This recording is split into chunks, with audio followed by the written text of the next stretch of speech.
Hey, before I get started here today, bitching and moaning on my little rant video, I want to let everyone know this is going to be a different video than what I promised for today, because the video I promised today is going to require me to download some stuff and do a voiceover, and I haven't had time for that because I'm having to get some guns ready for sale to pay off a layaway that I just started last week at Sporting Systems.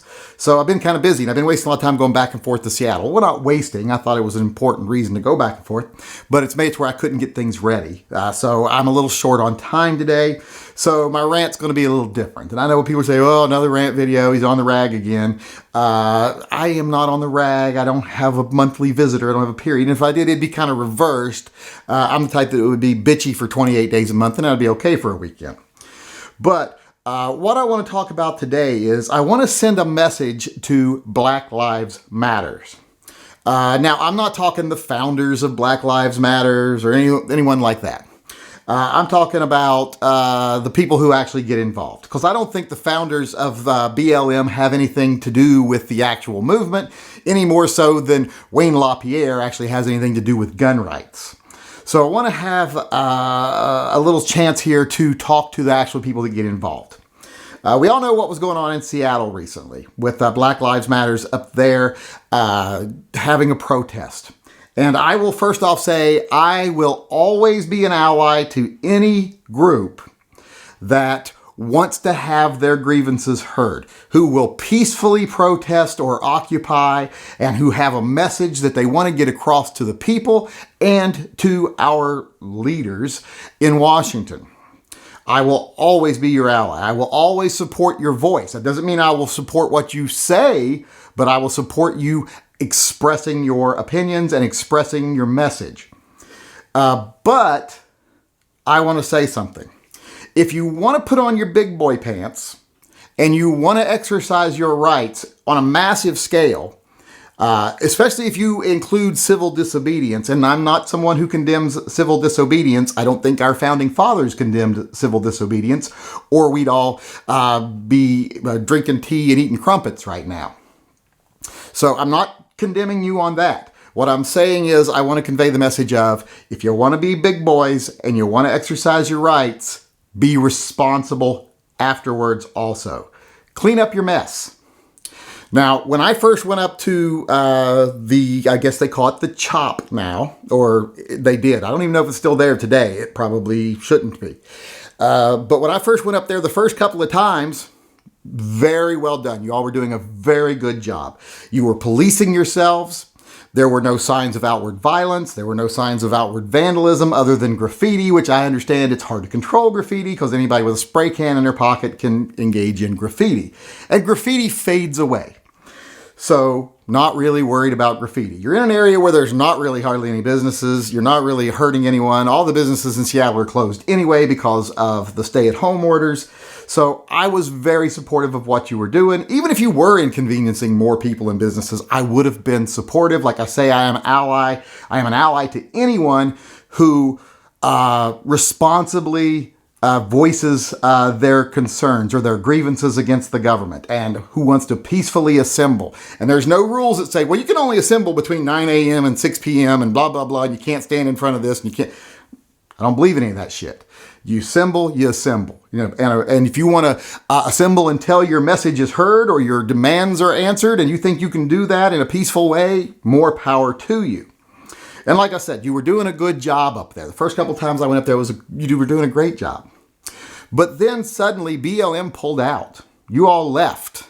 It's like y'all were using the rhythm method for your protest up there. And when it came time to pull out, you left. And now I think you left because of a bad thing that happened. There was a shooting on the corner right across from the CHOP. And I think you all pulled out suddenly because you didn't want to be held liable for that, because the family was really mad about that. But I'm not going to, that's all me assuming things. So I can't really go into that. But the fact is, you left. And when you left, it changed a lot. When you were there, it was activism. It was speeches. There was a stage. There was sound systems. There were people addressing their grievances. There were people showing respect to people who'd lost their lives. It was one thing when that was happening. And you were doing a good job of policing your own. You were, like I said, no outward signs of violence, vandalism, anything. The whole time I was there, both times.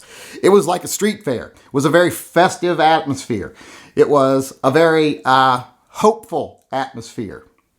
It was awesome. It was the best I'd ever seen Capitol Hill be.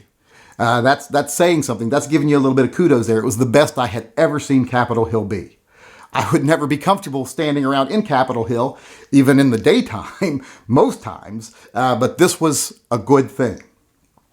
But then you left. And I'm not going to, whatever reason it was you left for, you didn't clean up your mess at all.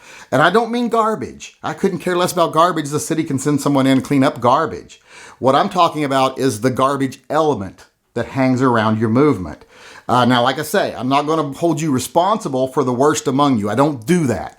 I don't hold myself to that same standard or the gun community to that standard. I don't say our rallies are judged by the most fucking racist, disgusting person that they can find at our rallies hanging around the fringes. So I'm not going to do that to you. But here's the thing. If we held a big rally at the Capitol and we decided we're not leaving, but then halfway through we leave and leave those worst element there and they cause trouble, we're kind of responsible for that. And that's what you did. As soon as you moved out, all those fucking rats and commies and everything else that were hanging around the fringes who were, kept their red stars in their pockets while you were there, as soon as you left, they threw their hats on and pretended like they were in charge. And they were, because no one else would contest them. The only people left were homeless people, Antifa people, the communist people. That was all that was left. When I went up the third time, it was a different story. And I've got more coming on that later. I actually got into it with someone up there. But that's the video I promised. I'll get to that hopefully a little bit later this week, depending on how fast I sell my guns. But you didn't clean up after yourself. You left those people there. And you left that, you basically came in, created a bad situation, got what you wanted out of it, and just left. You don't get to do that. I don't think that's a positive thing. That doesn't help you at all. Because then all that's left there is the bad element. And you started it. You own this. So those bad elements, you own them. Now, I spoke to the last of the BLM people that were there when I was there this last time. And they said, yeah, this has turned for the worst. We've left. What we're doing here now is trying to remove our footprint. And by what they mean by remove their footprint is wipe their fingerprints off of it. And what they were doing there, trying to remove their footprint, to me was like just wiping your fingerprints off a knife after you've already stabbed somebody in the back with it. So I don't find that acceptable. Clean up your mess. Police your own. If you were going to leave, you should have told the city, all right, here's, you've done this, you've heard us, you've allowed us to speak, we've been here for over a week, it was a positive thing, we left a positive message, even though the media spent their whole time trying to demonize it. Well, not the entire media, depending on where you watched. Some channels were trying to pretend like it was the second Woodstock, but with way crappier music. And there was music, but it was not nearly Woodstock quality music. Some people tried to portray it as that, which that to me kind of demeaned it, because it wasn't a music festival. It was a civil rights movement, not a music festival. And then if you watched Fox News, it was basically Seattle was burning to the ground and people were looting and burning and pillaging and raping and killing. And none of that was happening up there until after you all left. And still there's no burning and pillaging and any of that, but I'm sure there's probably raping. And we definitely know there's been 2 shootings now and 1 person died. So you are responsible for that. Not directly because you actually did it, but because you didn't clean up your mess when you left. You should have went to the authorities and say, we've been heard, we've accomplished what we wanted to accomplish, and now we want to make arrangements for you to come in, resecure the building, take out these barricades that the police put in, actually it was the fire department put in, and just go back to normal business here.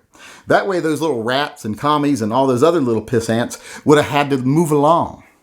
And I'm not going to say they're all going to leave because they're all over there anyway. And, you know, that big park is there. There's a lot of homeless people hang out there. So a lot of those people would still be there, but they wouldn't have this feeling that they can do whatever they want to do that they have now because you created that atmosphere for them. So I know I've been rambly here, but like I said, it wasn't Seattle burning. It wasn't. I went up there specifically to show that because, like I say, I don't like when people are easily manipulated by the media or social media or assholes selling fear just so that they can move body armor. You know, that to me is destroying the gun community. The fear culture is destroying the gun community.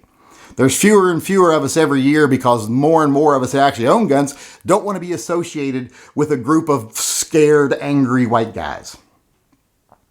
And I think most of us who own guns, we don't associate with that group. But they are the group that is becoming the most visible and most prominent element because they're the ones that are easiest to profit off of. So they're being fostered. The NRA fostered them for a year, and now online accessory salesmen are fostering them now.